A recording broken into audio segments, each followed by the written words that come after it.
മുഹറം മാസം നമുക്ക് ഒരു പുതുവർഷത്തിലേക്കുള്ള ഒരു മാസമാണല്ലോ. അപ്പം നമ്മുടെ ജീവിതത്തിൽ വരുത്തേണ്ടതായ എന്തെങ്കിലും മാറ്റങ്ങൾ ഇപ്പോഴത്തെ പുതിയ വർഷത്തിൽ നമ്മൾ അങ്ങനെ തീരുമാനങ്ങൾ എടുക്കാറുണ്ടല്ലോ. അപ്പോൾ സ്വന്തം ജീവിതത്തിൽ ഞാൻ ചോദിക്കുവാണ്, ജീവിതത്തിൽ എന്തെങ്കിലും മാറ്റങ്ങൾ നമ്മൾ എടുത്തിട്ടുണ്ടോ? മുഹറം മാസം പുതുവർഷത്തിലാണ് നമ്മളുള്ളത്. ഇന്ന് 6ലേക്ക് കടന്നു. ഇൻഷാ അല്ലാഹ് ഈ ഒരു വേളയിൽ പറയാനുള്ളതെന്ന് വെച്ച് കഴിഞ്ഞാൽ, നമുക്ക് മാറ്റങ്ങൾ ഉള്ളിൽ നിന്നാണല്ലോ ഉണ്ടാവേണ്ടത്.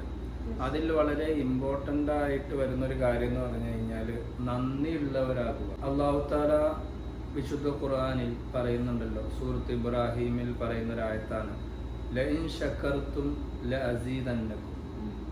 വല്ലാത്തൊരു അർത്ഥ തലത്തിലോട്ടാണ് ആയത്ത് വിരൽ ചൂണ്ടുന്നത്.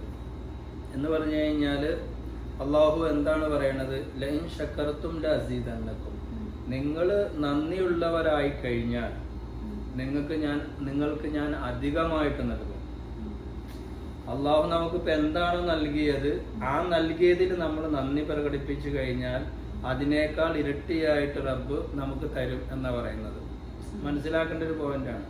ഇപ്പം എൻ്റെ കൂടെ എപ്പോഴും ഉള്ളത് ആരാണ്? എൻ്റെ പ്രിയപ്പെട്ടവൾ. അതായത് നമ്മൾ അതിൻ്റെ അകത്ത് ശ്രദ്ധിക്കേണ്ട ഒരു കാര്യം, നമ്മൾക്ക് പ്രായമായി നമ്മൾ വിവാഹ ജീവിതത്തിലൂടെ കടന്നു കഴിയുമ്പോൾ, നമ്മുടെ ഭാര്യയായി മക്കളാവുമ്പോഴത്തേനും നമുക്ക് വേണ്ടി ഏറ്റവും കൂടുതൽ സേവനം ചെയ്തു തരാൻ കൂടെയുള്ളത് പ്രിയപ്പെട്ടവളായിരിക്കും.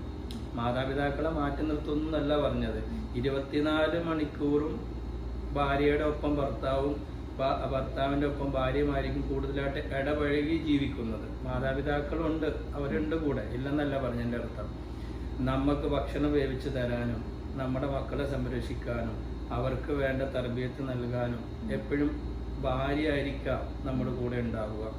അവർ നമുക്ക് ചെയ്തു തരുന്ന ഓരോ കാര്യങ്ങളെക്കുറിച്ചും നമുക്ക് എപ്പോഴും നല്ല ബോധമുണ്ടാവണം. അത് അല്ലാഹുവിൻ്റെ സൃഷ്ടി തന്നെയല്ലേ. നമ്മൾ ഒരു മൊബൈൽ എടുത്തു, നമ്മൾ വിശ്രമത്തിലിരിക്കുന്നു, അവരടുക്കളയിൽ കിടന്ന് കഷ്ടപ്പെടുന്നു. അങ്ങനെ ആവരുത്.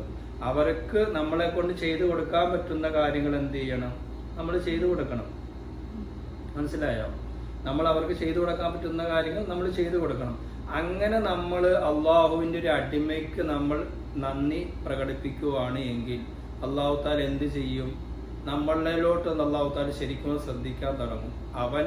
അവൻ്റെ തെരുക്കകളെല്ലാം മാറ്റിവെച്ച് അവൻ്റെ കൂടെയുള്ളവർക്ക് വേണ്ടിയിട്ട് അവൻ ജീവിക്കുന്നുണ്ടല്ലോ എന്ന ഒരു ഇതിലേക്ക് നമ്മൾ മാറുമ്പോൾ അള്ളാഹു താല നമുക്ക് ഇനിയും തന്നതിനേക്കാൾ കൂടുതലായിട്ട് നമുക്ക് തന്നുകൊണ്ടേയിരിക്കും. നന്ദി എന്ന് പറഞ്ഞാൽ അതാണ്. നമുക്ക് എപ്പോഴും പടപ്പുകളോട് നന്ദി വേണം.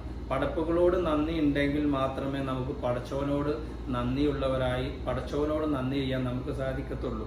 അതാണ് അല്ലാഹു തആല പറഞ്ഞില്ല, ഇൻ ശക്കർതും ലഅസീദന്നകും. അതായത് നമ്മൾ എവിടെയൊക്കെ എപ്പോഴും കാണുന്ന ഒരു സ്ഥലത്ത് എഴുതി വെക്കൽ വളരെ നല്ലതാണ്. അത് കാണുമ്പോൾ നമ്മുടെ ഉള്ളിലോട്ട് വരണം. നന്ദിയുള്ളവനാവണം നമ്മൾ എപ്പോഴും. നമ്മളെ സ്നേഹിച്ചവരോട്, നമ്മളെ സഹായിച്ചവർ, നമ്മൾ വീണു പോയപ്പോൾ നമ്മുടെ കൈ പിടിച്ച് നമ്മൾ ഉയർത്തിക്കൊണ്ടുവന്നവരോട് നമ്മൾക്ക് എപ്പോഴും നന്ദി ഉണ്ടാവണം. നന്ദി ഇല്ല എങ്കിൽ എന്ത് പറ്റുമെന്നറിയാം? നമ്മളെ അല്ലാഹു തആല താഴ്ത്തിക്കളയും. 100% ഉറപ്പാണ്. അല്ലാഹു തആല നമുക്ക് തരുന്ന ഓരോ അനുഗ്രഹങ്ങൾക്കും നമുക്ക് നന്ദി ഇല്ല എങ്കിൽ അല്ലാഹു ചിന്തിക്കുന്നത് എന്താ? ഇവനക്ക് ഞാൻ എല്ലാ സൗകര്യങ്ങളും കൊടുത്തു, എല്ലാ സംവിധാനങ്ങളും, മക്കളെ കൊടുത്തു, ഭാര്യയെ കൊടുത്തു, സമ്പത്ത് കൊടുത്തു, വാഹനം കൊടുത്തു, വീട് കൊടുത്തു, ഇതെല്ലാം കൊടുത്തിട്ടും അവൻ എന്നോട് നന്ദി ചെയ്യണില്ലല്ലോ. അവൻ എന്നോട് നന്ദി ഈ ഏറ്റവും വലിയ നന്ദി പ്രകടനം എന്ന് പറയുന്നതാണ് 5 വഖ്ത് നിസ്കാരം എന്ന് പറയുന്നത്. അതിലേക്കൊന്നും നമ്മൾ പോകുന്നില്ല, അതെല്ലാം നമ്മൾക്ക് അറിയാവുന്നതാണ്. പക്ഷെ നമ്മുടെ കൂടെ ജീവിക്കുന്ന നമ്മുടെ ഭാര്യ, നമ്മുടെ മാതാപിതാക്കൾ, നമ്മുടെ സുഹൃത്തുക്കൾ, ബന്ധുക്കൾ, ഇവരോടെല്ലാവരോടും നമുക്ക് എപ്പോഴും നന്ദി ഉണ്ടാവണം. നന്ദി ഉണ്ടെങ്കിൽ മാത്രമേ അല്ലാഹു തആല നമുക്ക് കൂടുതലായിട്ട് അധികമായിട്ട് നമുക്ക് നൽകത്തുള്ളൂ. ഈ മുഹറം മാസത്തിൽ നമുക്ക് അങ്ങനത്തെ ഒരു ചിന്തയും കൂടിയിലൂടെ നമ്മൾ സഞ്ചരിക്കണം. ഈ മുഹറം മാസം നമുക്ക് മാറ്റങ്ങളാണ് വേണ്ടത്. പുതുവർഷത്തിലോട്ട് പ്രവേശിച്ചപ്പോൾ മാറ്റങ്ങൾ നമുക്ക് അനിവാര്യമാണ്. ആ മാറ്റങ്ങളിലുള്ള ഒരു കാര്യമാണ് നിങ്ങളോട് പറഞ്ഞത്, നന്ദിയുള്ളവരാവുക എന്നുള്ളത്. ഇൻഷാ അല്ലാഹ് ഈ ഒരു മുഹറം മാസത്തിൽ നല്ലൊരു സ്വഭാവത്തിലും നല്ലൊരു പെരുമാറ്റത്തിലും നല്ലൊരു ജീവിതത്തിലും നമ്മളെ മാറ്റി മറക്കട്ടെ എന്ന് നമുക്ക് ദുആ ചെയ്യാം. അതേപോലെ തന്നെ എല്ലാവരോടും പറയാനുള്ളത്, ഞങ്ങൾ സംസാരിക്കുന്നത് ഞങ്ങൾ മറ്റൊരാൾക്ക് കൊടുക്കുന്ന ഒരു ഉപദേശമായിട്ടല്ല. ഞാൻ പ്രിയപ്പെട്ടവളോട് പറയുന്ന ഒരു കാര്യം നിങ്ങളിലും കൂടി അറിയിക്കുന്നു എന്ന രൂപത്തിലാണ് ഞങ്ങൾ കൂടുതലും സംസാരിക്കാറുള്ളത്. നിങ്ങൾക്ക് എല്ലാവർക്കും അത് ഇഷ്ടപ്പെടുമെന്ന് ഞങ്ങൾ വിശ്വസിക്കുകയാണ്. നെഗറ്റീവ് കമൻറ്റുകളൊക്കെ വരുന്നുണ്ട്. മോശപ്പെട്ടതൊക്കെ ഡിലീറ്റ് ചെയ്ത് പോവലാണ്, ഒന്നും ഉണ്ടായിട്ടല്ല. നമുക്ക് വിവാദങ്ങളോട് താല്പര്യമില്ല, റിയാക്ട് വീഡിയോ ചെയ്യാനും താല്പര്യമില്ല. ഞങ്ങളിൽ അറിയാവുന്ന ദീനീപരമായ കാര്യങ്ങൾ നിങ്ങളുടെ മുന്നിൽ അവതരിപ്പിക്കുക എന്ന് മാത്രമേ ഞങ്ങളുടെ ഉള്ളിലുള്ള നിയ്യത്ത്. ഇൻഷാ അല്ലാഹ് അല്ലാഹു തആല പൊരുത്തപ്പെട്ട രൂപത്തിൽ മുന്നോട്ട് പോവാനാണ് ആഗ്രഹിക്കുന്നതും.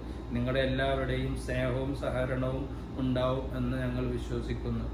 അല്ലാഹു തആല നമ്മളെല്ലാവരെയും ഈ ലോകത്തും പരലോകത്തും വിജയിച്ച വിശ്വാസികളുടെ കൂട്ടത്തിൽ ഉൾപ്പെടുത്തി അനുഗ്രഹിക്കട്ടെ. വസല്ലല്ലാഹു തആല വസല്ലമ അലാ സയ്യിദിനാ